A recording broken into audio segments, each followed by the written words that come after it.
revoilà, bienvenue sur le logiciel Krita. Alors déjà, pourquoi Krita?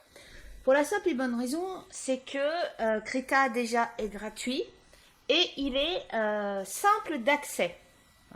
Alors évidemment, on est loin des mastodontes que sont Photoshop ou Corel Painter Pro, mais pour un logiciel gratuit, il est excessivement bien fait. Il connaît très peu de bugs, voire même quasiment pas de crash. En tout cas, moi, quasiment pas de crash. Donc c'est pour ça que j'avais envie de vous faire toute une série de tutoriels en lien avec ce logiciel que j'utilise aussi de manière professionnelle et dans mes cours en tant que prof d'infographie dans une prépa artistique. Déjà, première chose, où est-ce qu'il se trouve? Il suffit juste d'aller sur le site internet krita.org, voilà, /fr. Pourquoi .org? Parce qu'en fait, il s'agit d'une fondation, donc d'un organisme regroupant des passionnés qui viennent en fait d'autres structures similaires. Certains peuvent venir de l'univers de Photoshop ou d'autres logiciels payants. Et ils ont voulu développer un logiciel gratuit. Donc pour le télécharger, il suffit juste d'aller dans la rubrique téléchargement et on obtient la dernière version de Krita qui est la 4.4.3. Les cours que je vais vous donner sont sur la 4.4.2. D'accord? Il n'y a quasiment pas de différence entre ces deux versions-là, étant donné que c'est surtout des fonctions de sécurité et de puissance entre les deux versions. Il suffit juste après de choisir donc le Windows Installer et après si on veut chercher d'autres versions, on les a là. On a même une version pour Mac OS X, on a une version pour Linux et on a des versions qui existent pour les tablettes qu'on peut trouver aussi sur le site internet. Donc n'hésitez pas à y aller. Et sur tablette, il fonctionne aussi très bien. Pour info, personnellement, j'ai une tablette Samsung S6 et le logiciel Krita fonctionne très bien sur cette version-là de la tablette. Ensuite, à quoi il sert ce logiciel? C'est un logiciel pure peinture numérique. On va avoir énormément de mal à faire de la bonne retouche photo avec ce logiciel parce qu'il n'est pas pourvu d'outils puissants comme peut l'offrir Photoshop, des outils comme le pansement, comme le tampon, comme des outils de découpe et de comblement par le contenu qui fait qu'on arrive facilement à enlever une personne sur une plage. Ça, Krita va pas l'offrir. Ou sinon, il va falloir vraiment qu'on travaille et ça va être très long et très fastidieux.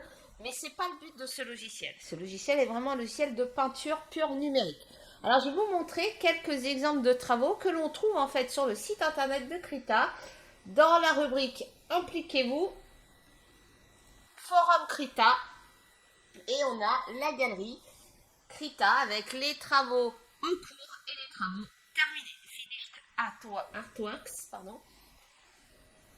Vous allez voir qu'en fait, on trouve vraiment un peu de tout. Donc, on va trouver des illustrations, pure illustration, comme on peut trouver des rendus un peu plus croquis, des rendus un peu plus peinture. On va aller chercher un tout petit peu plus loin, des trucs un peu plus simples. Voilà. Un rendu très très très crayon, alors magnifique d'ailleurs, j'aime beaucoup. Et en plus, chose que je vous ai pas dit, mais c'est pas ma partie à moi, c'est pas là où j'excelle, on va dire. On peut animer dans Krita. Il y a toute une liste de fonctions qui permettent de faire de l'animation dans Krita, par exemple. On voit. Alors, je ne vais pas vous faire toutes les pages, parce qu'il y en a quand même beaucoup, mais on voit qu'on peut vraiment sortir du cadre de ce que l'on trouve en concept art, en manga, en BD pour aller vraiment sur l'aspect très très pictural, très peinture sur ce logiciel. Alors, nous allons faire un petit tour d'horizon de ce logiciel, mais avant tout, on va l'ouvrir, donc le voilà. Voilà. Donc Krita, par défaut, va se présenter de cette manière-là. Donc, comme beaucoup de logiciels à l'heure actuelle, une interface grise pour permettre de mieux voir les couleurs. Hein. On est loin de l'époque des interfaces blanches. Hein, ça existe encore pour la suite Microsoft. Mais pour les logiciels graphiques, ça fait déjà quelques années qu'on est sur des interfaces sombres. Ça repose les yeux, c'est plus agréable et on voit mieux les couleurs. On a différentes parties, comme tous les logiciels, hein, qui va se composer d'une barre d'outils à gauche, du menu contextuel en haut et du menu fixe encore plus en haut. Donc un menu classique, afficher, modifier, affichage, image, sélectionner, filtre, etc. On a un menu contextuel qui va varier en fonction des outils que l'on va utiliser. On a notre plan de travail, hein, qui commence par justement, est-ce qu'on veut ouvrir un nouveau fichier ou est-ce qu'on veut créer un nouveau fichier, ou est-ce qu'on veut ouvrir un fichier existant. Les documents récents faits, la communauté avec le manuel d'utilisateur, le démarrage, soutenir Krita, etc., classique, et l'actualité, c'est-à-dire, si j'active là, l'actualité du logiciel avec, par exemple, les bêtas, d'accord, les bêtas installés à installer, pour ceux qui ont testé avant. Et sinon, les dernières versions stables, hein, là on voit que le 24 mars, il y avait une nouvelle version stable, la 4.4.3. Et ensuite, à droite, vous avez en fait les panneaux. Alors, on en a plusieurs, hein, on n'a pas que ça comme panneaux, hein, donc je vais vous montrer tout à l'heure qu'il existe énormément de panneaux. On peut customiser Krita comme bon nous semble en fonction de ce qu'on veut faire. Si on veut faire de l'illustration, ça se présentera comme ça et ça ira très bien. Si on veut faire de l'animation, certains panneaux vont disparaître au profit d'autres panneaux, etc., etc. Tout va dépendre de ce que l'on veut faire. Ça se customise et l'interface, ça s'enregistre. Ça veut dire que si vous créez votre propre interface, c'est-à-dire que vous mettez par exemple les feutres en haut ou en bas, à gauche ou en haut, que vous décidez de virer le sélecteur de couleurs avancé pour en mettre un autre, etc., vous pouvez enregistrer cette interface et y revenir plus tard, en sachant que tant que vous ne changez pas de profil, c'est-à-dire que vous ne passez pas du profil par défaut à l'animation, même si vous avez modifié votre profil par défaut, c'est-à-dire cet arrangement-là, il restera. Par contre, si vous décidez, parce que vous avez envie de faire de l'animation, vous changez l'organisation et vous allez chercher un nouveau panneau, un nouvel espace de travail, vous allez chercher, excusez-moi, par exemple, Big Paint 2, et que vous allez revenir par défaut, il n'aura pas sauvegardé les modifications que vous avez fait dans le par défaut. Donc il va falloir créer un nouvel espace de travail. Et ça, j'y reviendrai. Voilà, d'accord, donc voilà, donc ça se présente relativement sobrement, hein, Krita, il n'y a pas énormément de choses. C'est ça qui est pratique avec ce logiciel. Et c'est là où tendent en fait tous les programmeurs de logiciels à l'heure actuelle, c'est de simplifier un maximum les interfaces pour qu'on puisse les utiliser sans avoir un bac+5. Personnellement, en vue de mon expérience en infographie et en donnant des cours en infographie, et en ayant reçu moi-même des cours en infographie, j'ai remarqué qu'il y a toujours un truc qui manque, c'est d'aller faire un petit tour dans les préférences du logiciel. Pourquoi ? Parce qu'il se peut qu'il y ait un bug, il se peut que votre ordinateur rame, que par exemple, pour X ou Y raison, vous ne savez pas pourquoi, ça ne veut pas forcément bien marcher. Savoir ce qu'a Krita dans le ventre et sa possibilité de modification des préférences va vous permettre de régler souvent un certain nombre de problèmes, de vous alléger le travail. C'est valable pour tous les logiciels. Donc c'est pour ça, quel que soit le logiciel que nous allons voir ensemble, que ce soit Krita, Clip Studio Paint, 3ds Max, Photoshop ou autre, InDesign, je sais pas quoi, hein, tout va dépendre. de ce que j'ai envie de vous faire apprendre, eh ben on ira toujours faire un petit tour dans les préférences des logiciels. Et là, eh ben c'est maintenant. Alors c'est pas difficile, les préférences elles sont en fait dans le panneau paramètres, parce qu'il s'agit de paramètres, et nous allons aller dans configuration de Krita. Pareil, il n'y a pas énormément de choses, hein. J'ai déjà connu bien pire comme préférence. Hein, il suffit juste d'aller voir les préférences de logiciels de 3D pour vous rendre compte que waouh, c'est la cata. Alors général, donc général, bon c'est la forme du curseur si vous avez envie de vous amuser à changer la forme du curseur, la forme de la brosse.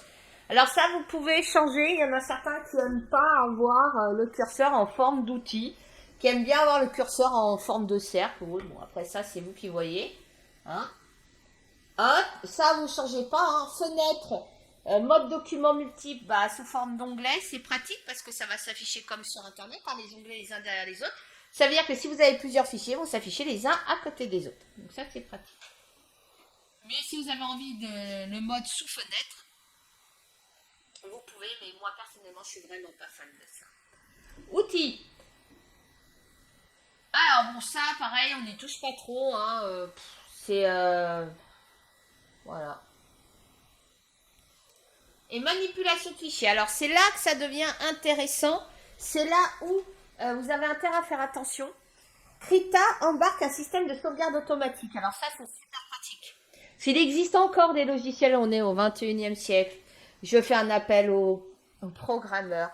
Nous sommes au 21e siècle et il existe encore des logiciels qui n'ont pas de sauvegarde automatique. Et ça c'est un peu la cata. Voilà. Ça veut dire quoi? Ça veut dire que, imaginons, vous travaillez, ça fait 1 heure, 2 heures, 3 heures, vous travaillez, et puis vous avez oublié de faire le fameux CTRL S. Et que tout d'un coup, votre ordinateur, pour X ou Y raison, ou même le logiciel, pour X ou Y raison, ou même vous avez fait une bêtise et crac, le logiciel s'est fermé ou l'ordinateur s'est éteint. Et ben là, s'il n'y a pas de sauvegarde automatique, vous êtes dans la panade. Vous n'avez plus qu'à recommencer. Et autant vous dire, ça m'est déjà arrivé, perdre 2 heures de boulot, parce qu'il y a un petit malin qui a décidé de débrancher le chargeur de l'ordinateur portable en sachant que ma batterie était HS. Ça fait super plaisir. Surtout quand on n'a pas enregistré. Voilà. Et là, il n'y avait pas de sauvegarde automatique. Youpi. Donc tout ça pour vous dire qu'il y a une sauvegarde automatique. Donc veillez bien à ce que ça soit activé. Donc activez l'enregistrement automatique. Et il vous dit tous les combien de temps. 15 minutes, c'est très bien. Ça ne sert à rien de mettre toutes les 5 minutes. Pourquoi? Parce que, en fait, le logiciel, à chaque fois que vous faites un trait, il travaille en arrière-plan, hein, en tâche de fond. Il y a plein de tâches de fond. Il y a le coup de brosse. Hein, il va calculer la couleur, les pixels, les machins, les ci et ça. Donc, je ne rentre pas dans les détails. Hein, donc, il va calculer.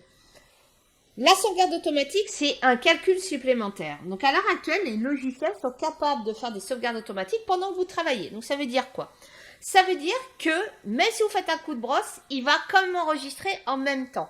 Mais le souci, c'est que toutes les 15 minutes, ça fait une surcharge de travail pour le logiciel et pour l'ordinateur. Et souvent, c'est là que c'est critique. C'est là qu'il peut y avoir des bugs. Parce que cette surcharge de travail va être un peu trop grande pour le logiciel ou pour l'ordinateur. Et souvent, quand on a un petit ordinateur pas très puissant, ça frise. Et là, il n'y a plus grand chose à faire à part redémarrer le logiciel, l'éteindre, hein, forcer l'extinction et le redémarrer. Donc ça sert à rien de faire toutes les 5 minutes. Et en plus, si vous travaillez sur des très gros fichiers très très lourds, de plusieurs gigaoctets, des fois la sauvegarde en elle-même, elle va vous prendre 3, 4, 5 minutes. Et là, la sauvegarde automatique va vous prendre aussi 5 minutes. Donc si vous mettez 5 minutes, c'est toutes les 5 minutes, 5 minutes.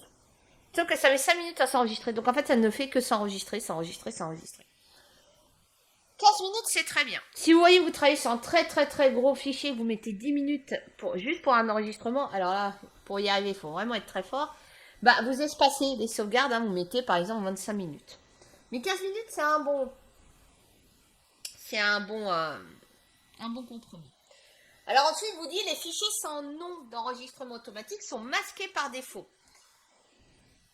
Alors ça, vous pouvez le décocher si vous avez envie. Pour la simple et bonne raison, c'est que il va quand même faire une sauvegarde automatique, même si vous n'avez pas fait le premier enregistrement. Mais le problème, c'est que si vous avez oublié d'enregistrer une fois, il va quand même faire les sauvegardes automatiques, mais le fichier sera caché. On n'y aura pas accès. Ça va être un peu chiant. Donc vous pouvez décocher ça si vous avez envie. Ensuite, il vous dit créer un fichier de sauvegarde à l'enregistrement dans le même dossier que le fichier original. Alors, vous avez intérêt à faire la première sauvegarde pour savoir où est-ce que vous l'avez rangé. D'accord? Après, si vous êtes adepte de j'oublie de sauvegarder et je fais confiance à la sauvegarde automatique, mettez soit dans le dossier de l'utilisateur, soit encore mieux dans l'emplacement des fichiers temporaires. Okay. Donc moi, je vais mettre dans le même dossier que le fichier original, vu que j'ai pris l'habitude de faire une sauvegarde avant même de commencer à travailler. Ensuite, suffixe pour les fichiers de sauvegarde, c'est un tilde. C'est une... je sais même plus comment ça s'appelle, ce machin, la petite vague là.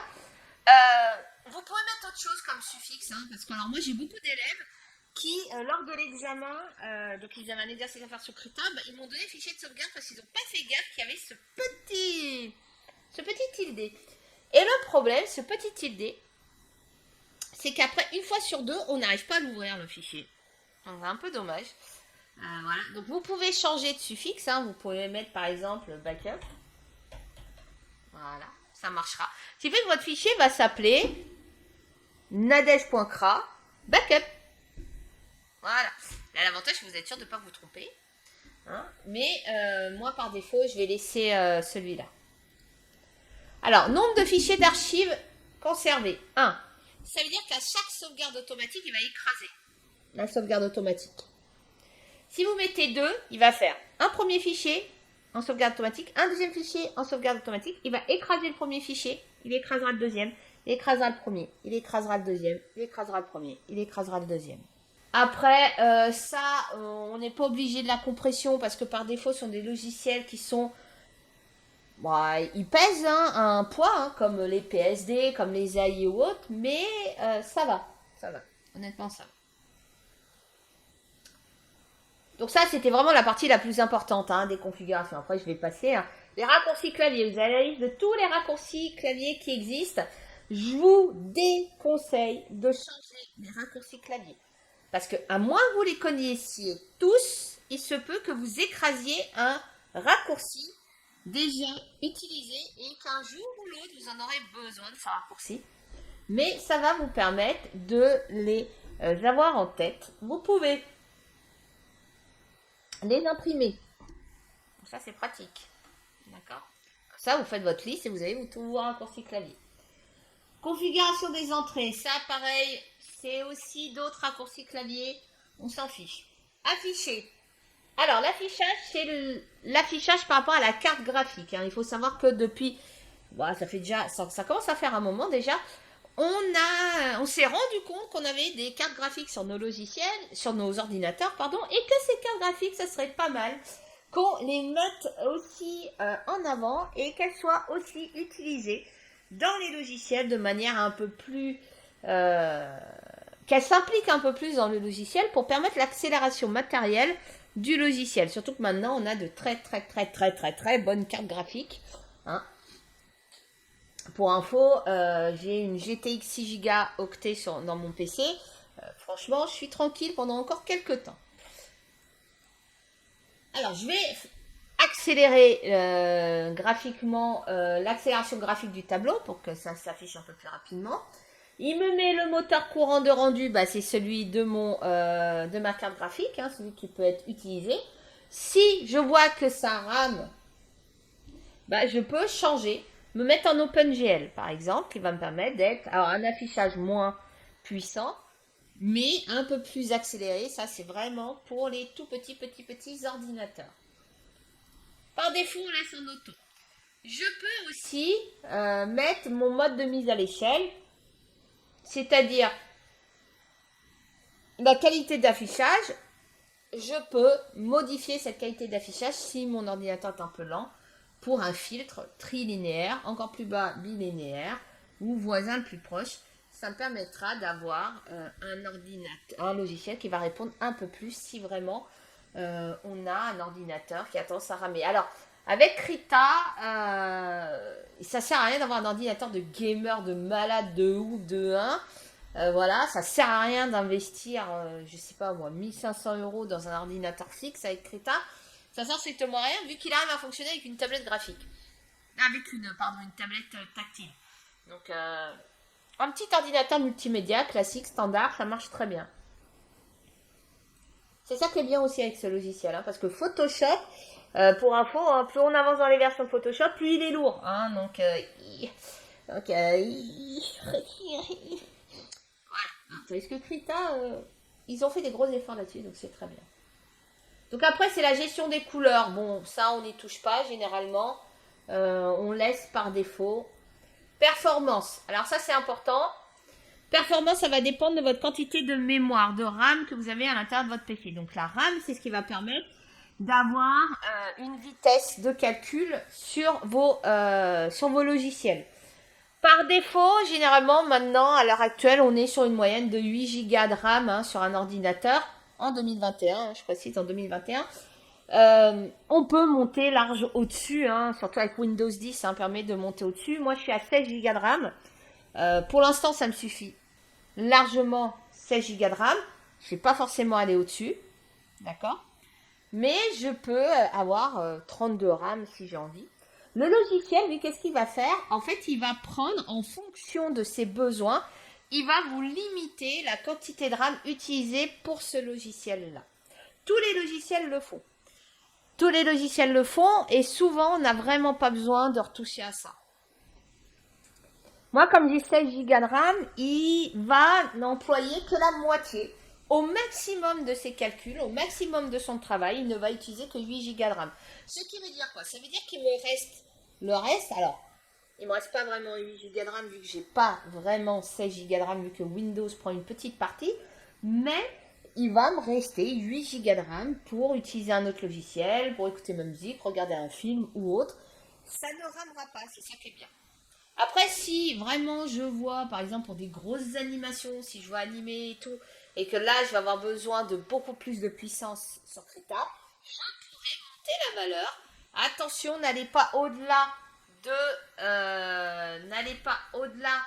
de 70 Go, de 70%, parce qu'au-delà de 70%, en fait, vous plantez le PC carrément. Parce qu'il n'y aura pas assez pour faire tourner Windows. Hein? Alors le reste, pas la peine de modifier ça. Configuration de la tablette. Alors ça, j'y reviendrai plus tard quand on va commencer à travailler, que je vais vous expliquer la tablette graphique. Parce que je vais faire un cours aussi d'initiation à la tablette graphique.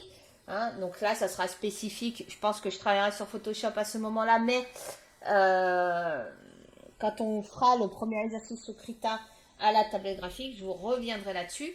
Mais c'est la gestion de la tablette graphique. Il faut savoir que Krita va nous permettre de gérer le système de pression de la tablette sans avoir à passer par le logiciel de la tablette graphique. Alors c'est drôlement efficace. Alors personnellement, moi je suis sur une Wacom Intuos 4M, donc les anciennes générations d'Intuos Pro. Ça marche très bien, il n'y a aucun souci. Le système de gestion de la pression sous Krita est juste fabuleux. Il est beaucoup plus puissant que celui de Photoshop, moi je trouve personnellement. Mais par contre, il y a juste un petit défaut sous Krita par rapport à son collègue Photoshop, c'est que le système de pression est plus puissant sous Krita, mais Photoshop est plus souple dans le tracé. Voilà. Donc il suffit juste après de dessiner et on voit la position de la souris en X et Y. Bon, voilà. Et là, ça nous permet en fait de gérer la pression du stylet. Certains d'entre vous, vous allez avoir un trait très léger et vous voulez que à peine vous tracez, ça marque. D'autres, vous allez y aller comme des bourrins et vous avez envie quand même que ça fasse un trait fin, même si vous appuyez beaucoup. Donc il va falloir régler entre la pression forte et la pression faible. D'accord? Donc souvent, ce qu'on fait, c'est qu'on fait ça. On monte et on descend pour gérer la pression. L'avantage, c'est que ça ne fonctionne que pour le logiciel Krita. Ça veut dire que si vous avez d'autres logiciels, comme Clip Studio Paint ou Photoshop ou Open Canvas, Pen Toolsai, etc. Et que vous n'avez pas envie de modifier le réglage global de la tablette, bah ça va vous permettre de modifier juste la pression, le système de pression que sur Krita. Donc ça, c'est super pratique. Ah, donc ça, pareil. Alors l'auteur, ça c'est pour vos travaux. Quand vous créez vos illustrations, il y a ce qu'on appelle des données EXIF. Donc ce sont des données internes à l'intérieur du fichier qui ne sont pas visibles, qui vont vous permettre d'avoir le nom, le prénom, l'adresse, le titre de la société, les contacts et tout. Hein, donc c'est un moyen, entre guillemets, de protéger votre travail. Ça, c'est le système de sélection de sélecteur de couleurs hein, qu'on trouve là-haut.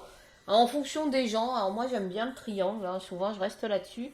Mais certains vont préférer celui-là, d'autres vont préférer ça. Ça va dépendre, hein, donc souvent j'aime bien, moi je vais laisser comme ça. Et je vais laisser en teint de saturation valeur. Après on peut modifier un teint de saturation luminosité, etc. Et là on vous dit à quoi ça correspond. Moi je vais rester en TSV.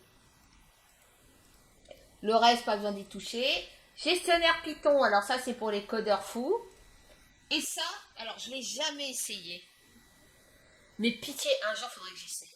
Ok. Alors, donc ça, Gemic, donc c'est un ensemble de... alors je vais vous le mettre en français.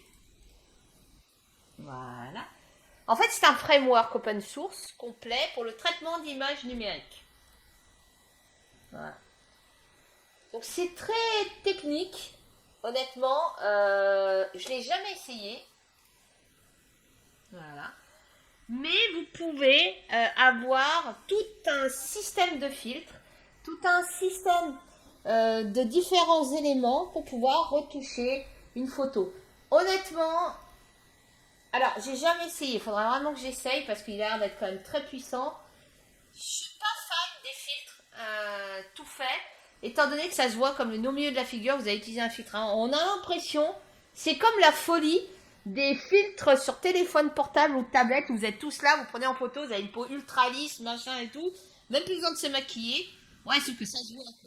Ça se voit, et ça se voit tellement que des fois on est la risée d'internet.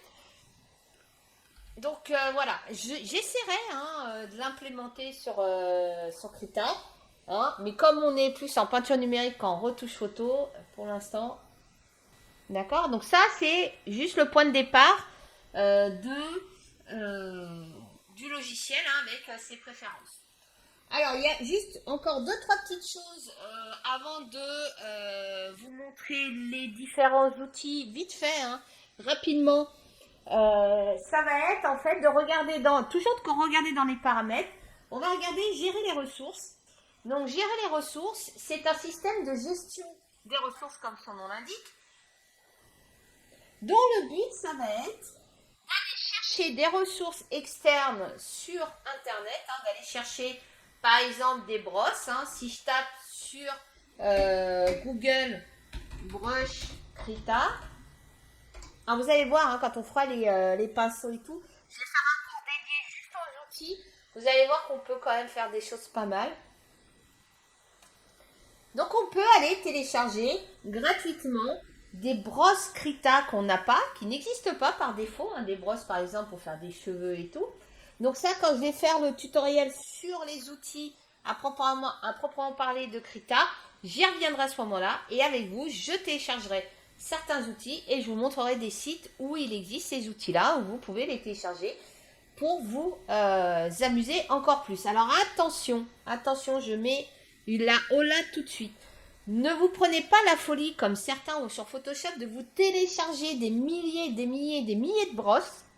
Surtout que vous allez voir que on peut télécharger une partie des brosses Photoshop dans Krita. Donc ça, c'est encore mieux. Ce qui fait que ça nous ouvre une quantité astronomique de brosses. Le problème, c'est que vous allez avoir envie de trouver la brosse pour un truc. Le truc génial, machin. Ok, très bien. Vous avez le droit. Vous allez en télécharger plein. Et vous allez vous retrouver avec une liste de 200, 300, 500 brosses. Attention, ces brosses se chargent au démarrage de Krita. Plus vous allez avoir de brosses, plus en fait le logiciel va être long à s'ouvrir. Donc faites extrêmement attention. On verra quand on travaillera les brosses qu'on peut faire des groupes de brosses, on peut faire des brosses digitales, des brosses crayon à papier, on peut se faire son groupe de brosses, hein, par exemple Nadège Concept Art, hein, brosse pour le concept art, Nadège peinture, brosse peinture, etc., etc. On va pouvoir faire ces groupes-là, on va pouvoir supprimer, rajouter des brosses, etc., etc. Donc ça fera l'objet d'un autre tuto. Mais je voulais juste vous présenter ça, cette possibilité-là. Donc, ce qui fait que vous pouvez avoir vraiment tout plein de brosses. Donc, il y a il y a quand même quelques sites où vous pouvez les télécharger. Hein. Il suffit juste d'aller là. Il y a même le site de Krita hein, et il y a surtout David Revoy où vous avez toute une liste de brosses que vous pouvez télécharger aussi sur son site internet. Mais ça, j'y reviendrai plus tard. Donc, tout ça, ce genre-là. Hein, et si vous avez vu, j'en ai déjà qui sont actifs. D'accord hein, que j'ai déjà télécharger parce que je trouvais ça sympa, hein, notamment celle-là. Hein. Voilà, ok. Donc je peux importer, etc. Des packs, des motifs, des dégradés. Je peux importer plein de trucs. Donc ça veut dire qu'en fait, je peux te trouver plein de choses sur Internet. D'accord. Après, même dans les packs en eux-mêmes, je peux supprimer des brosses. Mais ça, j'y reviendrai plus tard. Ensuite, j'ai configuré les barres d'outils. Donc ça veut dire quoi? Ça veut dire qu'en fait là-haut, dans la configuration de la main toolbar, je peux choisir ce que je vais rajouter, par exemple, hein, là-haut. Hein, par exemple, ça. Voilà, c'est vouloir rajouter ça. Et hop, elle s'affiche là, à propos de Krita. Je vais l'enlever, appliquer, hop, elle a disparu. Ok? Après, dans les brosses, je peux rajouter d'autres brosses, je peux rajouter plein de trucs. Hein, ça, on est complètement libre. Mais pareil, il faut vraiment être sûr de vous parce que vous avez vu, hein, il y a quand même une grosse quantité. Okay. Voilà. Ensuite, dans les paramètres, on a quoi? Barre d'outils affichée. Donc ça nous affiche le fichier, les brosses et compagnie. D'accord? Donc je peux très bien enlever. Du coup, j'ai plus les brosses et compagnie. Hop, elles apparaissent de nouveau là. Après, on a les panneaux et on a surtout les panneaux. Donc, c'est tout ce qu'il y a là. Donc, je peux rajouter d'autres panneaux. Par exemple, si je veux le panneau motif, hop, j'ai le panneau motif et il s'affiche là. Donc, mais tout ça pour vous dire que les panneaux, en fait, on a toutes sortes de panneaux hein, qui existent. On a la timeline pour l'animation. Hein. Donc, vous pouvez en fait modifier ça. En parlant des panneaux, les panneaux se détachent. Pour détacher un panneau ou pour enlever un panneau, par exemple, je vais enlever le panneau motif, je clique sur la petite croix. Vous avez vu, hein, sur chaque panneau, il y a une croix. Ça va me permettre d'enlever. D'ailleurs, je ne peux pas le faire quand il n'y a pas de fichier. Voilà. Hop, j'enlève le panneau. Si je veux le détacher, par exemple, je veux détacher timeline, à côté de la croix, vous avez en fait une autre icône. Hop, ça va me permettre de détacher la timeline et de la mettre où je veux. Et pour les possesseurs d'un double écran, de la mettre carrément sur le deuxième écran. Donc ça veut dire quoi? Ça veut dire que si vous êtes possesseur de deux écrans d'ordinateur, comme c'est le cas pour moi, vous pouvez très bien mettre d'un côté que le plan de travail avec les outils les plus utilisés, par exemple, et de l'autre côté, mettre par exemple des panneaux que vous n'allez pas vraiment, que vous n'avez pas beaucoup utilisé, hein, mais dont vous aurez quand même besoin. D'accord? Donc voilà. Donc ça c'est pratique pour Krita, hein, cette possibilité de pouvoir détacher les panneaux. Hein, et pour le supprimer, on clique sur la croix. Donc tous les panneaux, hein, si vous les paumez, hein, par exemple pour X ou Y raison, bah, ils ont disparu. Vous les retrouverez forcément là. D'accord? Alors vous en avez toutes sortes, hein. Vous avez tout ce qui est gestion d'animation, donc la pelure d'oignon, la gestion des courbes d'animation, les outils de mélange, les masques, l'historique d'annulation, le panneau tactile, etc., etc. Donc vous en avez en fait de toutes sortes. Okay. Et enfin, et après je vais m'arrêter. Ouais, après, elle fera 2-3 petites choses à voir, mais ça va être très court. on a en fait les thèmes. Donc les thèmes, c'est la couleur d'ensemble du logiciel. Par défaut, on est sur un Krita Dark, donc un Krita. On peut prendre un Krita Breeze Dark. Ça va être un peu différent parce que ça va être légèrement bleuté. Alors moi j'aime bien. Voilà. Par contre le bleu est très puissant. Vous pouvez prendre un Krita High Contrast. Donc, ça je suis pas forcément fan. Oh excusez-moi, petit problème. Par contre vous avez le Krita Light. Alors vous avez vu ça, c'était il y a quelques années, les logiciels se présentaient comme ça. Ça fait super mal aux yeux. Hein, vraiment pas fan. Après vous avez les couleurs de Blender, mais le problème c'est que du coup le texte on voit quasiment rien. Enfin sur mon écran c'est encore pire. Je vois quasiment rien. Ensuite on a quoi? Bon, je vais pas tous vous les faire, hein. On a le Bright. Alors pourquoi ils existent encore en blanc comme ça? C'est pas pour vous embêter, hein. C'est pas parce que voilà, hein. Mais j'ai remarqué que sur les vidéoprojecteurs le blanc apparaît mieux. Voilà. Tac. Donc ça c'est la couleur par défaut. Et ensuite on va terminer sur un darker. Donc un poil plus sombre. Et un neutral. Excusez-moi, c'est le neutral. Alors, Krita Dark. Et enfin, pour terminer là-dessus, on peut changer la langue de l'application. Alors ça c'est pratique, hein. C'est-à-dire que voilà, je peux choisir français. Et voilà toutes les langues disponibles. Alors là-dessus, bah, c'est tout ce qui reste à faire. Donc il y a juste une dernière chose que je voulais vous montrer vite fait. C'est alors tout ce qui est gestion des calques et tout, ça va faire partie d'une vidéo ou autre. On va s'amuser à travailler sur les calques, hein. On va voir jusqu'où ça peut aller. Mais je voulais simplement vous montrer les différents outils. Alors le seul souci de Krita, c'est tant qu'il n'a pas de fichier, en fait, tu as les panneaux qui ne marchent pas. Alors on va créer un nouveau fichier. Hop, ça pareil, hein. Voilà. Donc, je voulais juste vous montrer en fait les catégories de brosses, hein, de Krita. Donc vous en avez quand même pas mal. Et la dernière chose que je ne vous ai pas montré, c'est que en fait quand vous détachez un panneau, vous pouvez le mettre où vous voulez. Hop. Donc par exemple, je vais le mettre là-haut. Alors moi j'aime bien travailler comme ça. Donc mon panneau il restera en haut. Hein, mais par exemple si je veux le mettre là, je peux très bien le mettre là. Je le détache. Je peux le mettre où je veux. Donc ça c'est pratique. Alors vous avez vu ça, ce sont, alors hormis ces deux-là, hormis ces quatre-là, pardon, qui n'existent pas par défaut, je crois, tous les autres, en fait, sont des brosses par défaut de Krita. Ok. Donc voilà. Donc là-dessus va se terminer cette petite introduction sur le logiciel Krita. Hein, donc on a quand même fait 3/4 d'heure, donc c'est très bien. La prochaine vidéo va être sur justement la gestion des brosses et des calques dans le logiciel Krita. Donc je vous dis à très bientôt et en attendant, fouillez bien le logiciel.